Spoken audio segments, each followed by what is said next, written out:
তিনি এতটা বড় মাপের মানুষ ছিলেন যে 50 কোটি হিন্দু তাকে দেবতা বলে সেজদা করত।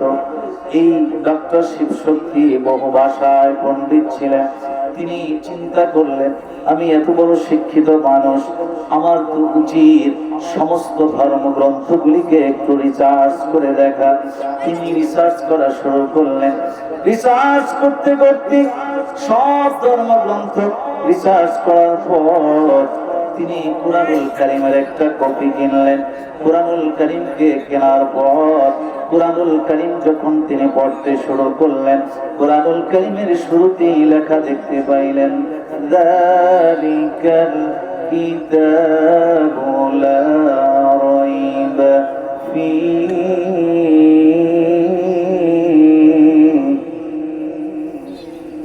যালিকাল কিতাবু লা রাইবা ফীহি হুদাল লিল মুত্তাকিন।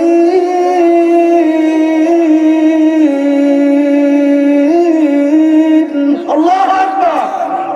আল্লাহ দিকে বলেন, হে মুসলমান ইমানদার, আমি আল্লাহ এমন এক ধর্মগ্রন্থ, এমন এক কুরআনুল কারীম তোমাদেরকে দিলাম, যার শুরুতেই আমি আল্লাহ চ্যালেঞ্জ ছুড়ে দিয়েছি, এই কিতাবের মধ্যে কোনো ভুল নাই। কুরআনুল কারীমে কোনো ভুল আছে? আল্লাহ শুধু তাই বললেন, আল্লাহ আরো বললেন, এই কোরআনে তো ভুল নাই, পাশাপাশি এই কোরআনে কোনো সন্দেহ নাই। আর এটা হচ্ছে যারা মুত্তাকি, যারা ভয় করে আল্লাহকে, যারা ভয় করে পরকালকে, এই কোরআন হলো মুত্তাকিদের জন্য হেদায়েত। জোরে বলুন সুবহানাল্লাহ।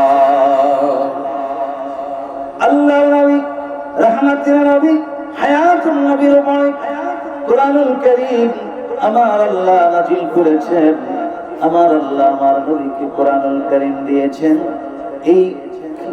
এই হিন্দু ডাক্তার শিবশক্তি তিনি চিন্তা করলেন, যে মানুষটির উপরে আল্লাহ এই মহাগ্রন্থ কোরআনুল কারীম আল্লাহ নাযিল করেছেন, যেই কোরআনে শুরুতে আমার আল্লাহ বলে দিয়েছেন ভুল নাই, সন্দেহ নাই, না জানি এই মানুষটা কত সুন্দর, এই মানুষটার জীবনী না জানি কত সুন্দর।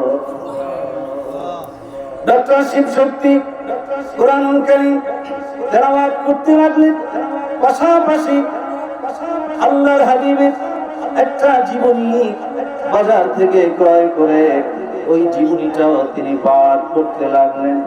রাতের বেলায়, গভীর রাতে ডক্টর শিবশক্তি আমার রাসূলে পাকের জীবনী পাঠ করে, আর দু চোখের পানি ঝরঝর করে তার বুকটা ভিজে যায়, দু চোখের পানিতে তার শরীরটা ভিজে যায়। আল্লাহর রাসূলের মহব্বতে, আল্লাহর হাবিবের মহব্বতে শিবশক্তি রাতের বেলায় কেঁদে কাটায়। জোরে জোরে বলুন সুবহানাল্লাহ।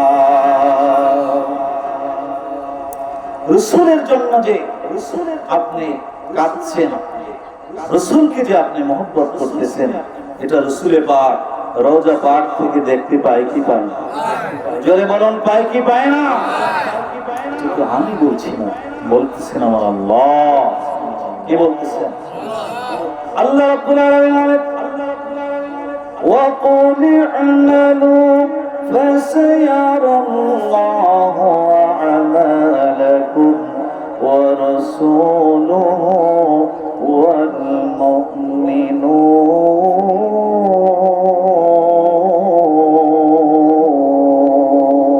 আল্লাহু আকবার। আল্লাহ দিকে বলেন, ইয়া রাসূলুল্লাহ, ইয়া হাবিবাল্লাহ, আপনি মুমিনদেরকে বলে দেন, ইমানদারদেরকে বলে দেন, ইমানদারেরা রে, বিশ্বাসীরা রে, তোমরা আমল করে যাও, তোমাদের আমল দেখেন আল্লাহ, তোমাদের আমল দেখেন নবী, এমনকি তোমাদের আমল দেখেন আল্লাহর প্রিয় বান্দারা, আল্লাহর ওলিরা। জোরে বলুন সুবহানাল্লাহ। রাসূলে পাক রওজা পাক থেকে ডক্টর শিবশক্তির এই কান্না দেখতে পেয়েছেন, যার ফলশ্রুতিতে ডক্টর শিবশক্তি একদিন রাত গভীর হয়ে যাওয়ার পর তিনি আল্লাহর হাবিবের জীবনী মোবারক কিছুক্ষণ সময় পাঠ করার পর নিজেকে আর কন্ট্রোল করতে পারেন নাই, কান্নায় ভেঙে পড়েছেন। আল্লাহর হাবিবের জীবনী মোবারক বুকের উপরেই রয়েছে।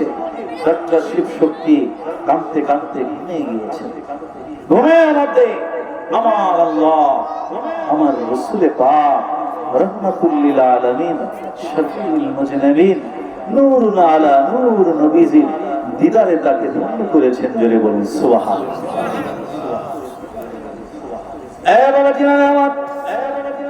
ডক্টর শিব শক্তি স্বপ্নের ভিতরে দেখেন কে যেন লোহার কড়া নিয়ে তাকে দৌড়াচ্ছে, আর তিনি ভয়ে প্রকম্পিত হয়ে সামনের দিকে দৌড়াচ্ছে। হঠাৎ করে দেখতে পাইলেন একজন সুন্দর সুদর্শন চেহারার মানুষ তার সামনে দাঁড়িয়ে গেল। ডাক দিয়া বলল, আরে শিব শক্তি কোথায় যাও? আল্লাহর হাবিব রাহমাতুল লিল আলামিনের কণ্ঠের আওয়াজ শুনে ডক্টর শিব শক্তি থমকে দাঁড়ালো। দাঁড়িয়ে বললেন, হুজুর, এই যে লোকেরা আমাকে পিছন থেকে দেখেন, তারা করছে আমাকে আঘাত করবে, মেরে ফেলবে, আমাকে আপনি রক্ষা করেন, হেফাজত করেন। আমার রাসূল যখন তাদেরকে বললেন তোমরা চলে যাও, স্বপ্নের মধ্যে তারা চলে গেল। ডক্টর শিব শক্তিকে আল্লাহর হাবিব রহমতের নবী, নূর নবী, হায়াতুন নবী, জিন্দা নবী জিজ্ঞাসা করলেন, শিব শক্তি রে, আমাকে তুই চিনতে পারো নাই? আমি আর কেউ নয়, আমি কামলিওয়ালা রহমাতুল লিল আলামিন। নারে তাকবীর, নারে রিসালাত, নারে তাকবীর। ডক্টর শিব শক্তি, আমি রাসূলুল্লাহ তোমার কান্না রওজা পাক থেকে অবলোকন করেছি। আমি রাসূল চাই না এতটা ভালো আমাকে বাসার পরেও তুমি বেঈমান হয়ে মারা যাও, এটা আমি রাসূলুল্লাহ চাই না। আমি রাসূলের জন্য কেঁদেছ, আমি রাসূল রওজা পাক থেকে অবলোকন করেছি।